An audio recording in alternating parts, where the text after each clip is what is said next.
Why, hi, Mac, and anyone who might be watching episode 153 of GRAMidei Read Stories for Mac. Sorry, I had a bunch of paperwork after school. Anyway, here is one that I love, and I did read to your dad and the girls. It's called Dance on a Sealskin. The story is by Barbara Winslow and illustrations by Terry Sloat. So this reminds me of where I grew up. So it says, and look, for Teresa from Terry Sloat. Terry's her nickname. Her name was Teresa too in 1995. It says, note to readers. This story is based on the Yupik Eskimo tradition of the first dance, which can be performed at any age, but is usually done before adolescence and can represent the person's officially becoming a community member. The dance is done in the kashim at a village potlatch, a social gathering for dancing, gift giving, being with friends, and honoring the dead. The songs and dances performed at a potlatch can be ancient or new. Often they hold a powerful spiritual significance and are a means of conveying oral history. I love that. Gosh, I wish you could hear the Yupik duck hut dance. Oh, it's so good. It says, let's see if I can read it from here. I'll see if I can read it from here. I'll see. Oh, it zooms in and then I can't see it very well. The thundering beat of the walrus skin drum lured Annie and her mother through the wintry night. Annie held her mother's hand tightly, taking courage from its warmth. Together with many other villagers, they were walking towards the round sod kashim. Everyone was laughing and talking, and so no one noticed Annie's silence. Tonight was Annie's big night. Tonight she would do her first dance at Potlatch. Isn't that cool? Zooming is so annoying. Annie's hands trembled in her soft rabbit skin mittens that grandmother had made for her. Nervously, she smoothed her colorful kespik over her fur parka and looked down at her new mukluks. How Annie wished grandmother could see her now. She thought back to all the nights they had sat on the rough board floor of the kashim, watching the dancers bounce and sway to the beat of the drums. Grandmother had smiled proudly when Annie asked to dance too. They stood together to learn the dance that would be Annie's first dance. One was young and straight, the other old and bent, and their eyes just alike. Oh, I love that.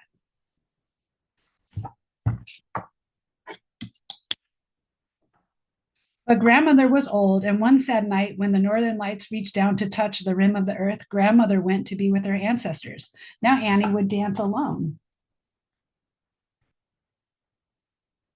I like that image a lot, though. Mother's gentle tug on Annie's sleeve brought her back to the present. The kashim loomed in front of them, and soon they were at the door. Stooping, they entered the steamy interior. In the light of the kerosene lamps, Mother and Annie could see many friends and visitors seated around the dark walls, laughing and talking. Boom, boom, boom, pounded the drums. Ay, ay, ay, ay, chanted the men from their benches. Annie's heart raced with the beat of the drums. Now, to be clear, I'm not trying to, what's the word I'm looking for? I'm not trying to steal anyone's culture. I'm reading this as I remember hearing it when I was at University of Alaska Fairbanks. So no cultural appropriation here.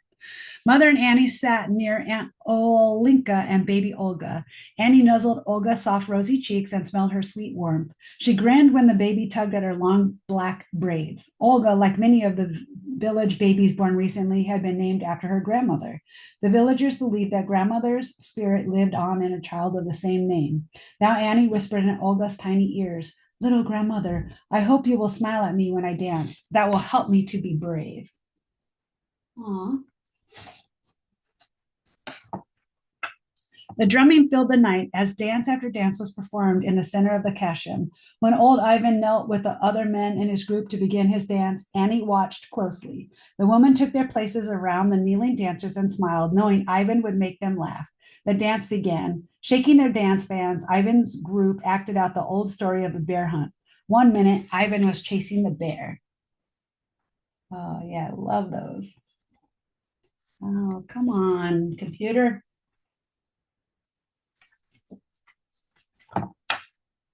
The next minute, Ivan was running away. Faster and harder he bounced. More, more, shouted the people. The drums raced on, and Ivan fell to the floor, worn out.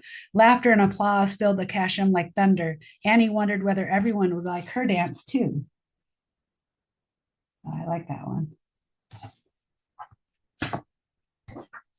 Another group began to dance the story of a building a walrus skin boat. Again, Annie watched closely. She could almost see the boat floating on the sea when the dance ended. Boom, boom, boom. The drums beat out the song after song. Aye, aye, aye, aye, aye, aye, chanted the men.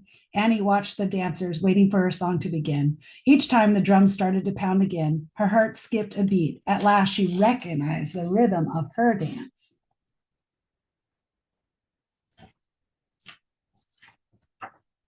Mother pulled Annie to her feet and tied a crown of fur snugly around her forehead. Next, she fitted a wolverine belt around Annie's waist. Then Mother gave Annie her new dance bands. The long, graceful strands of reindeer hair were tipped with snowy owl feathers and quivered with a life of their own. The wood handles were carved in the shape of ptarmigans, just as grandmother's had been. Annie's hand shook as she reached for the fans, and Mother gave her a quick squeeze for courage. They made their way to the center of the room where Annie's father waited for them, holding a smooth sealskin.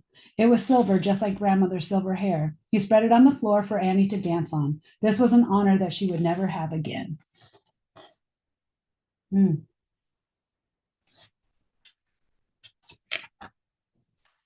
Annie stepped forward and stood in the center of the sealskin. Her parents took their places with the other members of Annie's group. Then the drums began to sound. Keeping her eyes firmly on the dancer kneeling in front of her, Annie began to dance. Though her knees shook, Annie bounced up and down to the beat. She and the other dancers moved together to tell the story of a daring walrus hunt on the sea ice.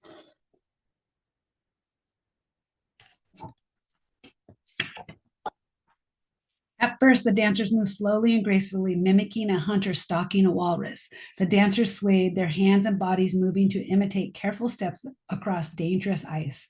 Suddenly, the walrus spotted the hunter and wriggled to escape. Faster and faster moved the dancers. Wilder and faster beat the drums. Faster and faster ran the hunter. Boom, boom, boom. Aye, aye, aye, aye, aye. Pamaya, Pamyaya, shouted the crowd. More, more, more. Swiftly ran the hunter. The walrus neared the edge of the ice and open water. Boom, boom, boom.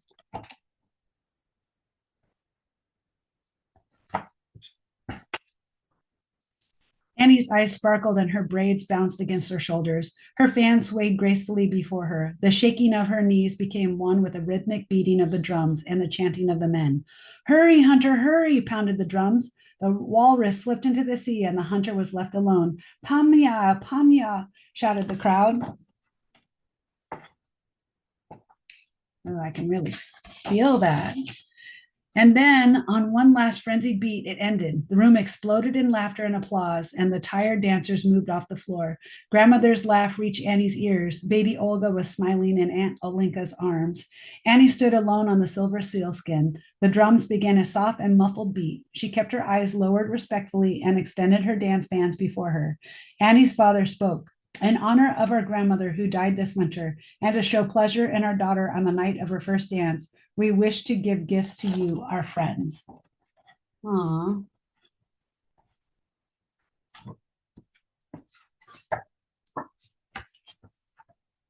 Annie's parents gathered the gifts. They touched the gifts to Annie's hand to show they were from her. Then her parents began to pass them out. There were mittens and gloves for the elders, aprons and dish towels for the women. Father offered axe handles and fish traps to the men. The children all received candy and gum. Everyone was given a helping of aktak, Eskimo ice cream. It was a night of pleasure, and Annie's heart was full and warm, but she had one last gift to give.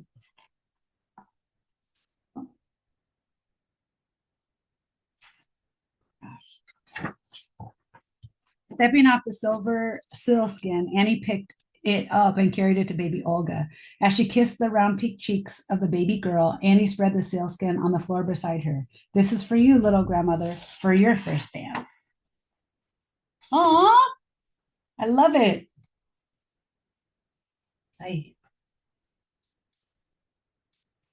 can't wait for you to be able to see some of these dancers. It's so amazing. Maybe I'll show you a video and I can find the one with the duck hunt, which really I love it so much. Love it. Anyway, so I hope you enjoyed the book.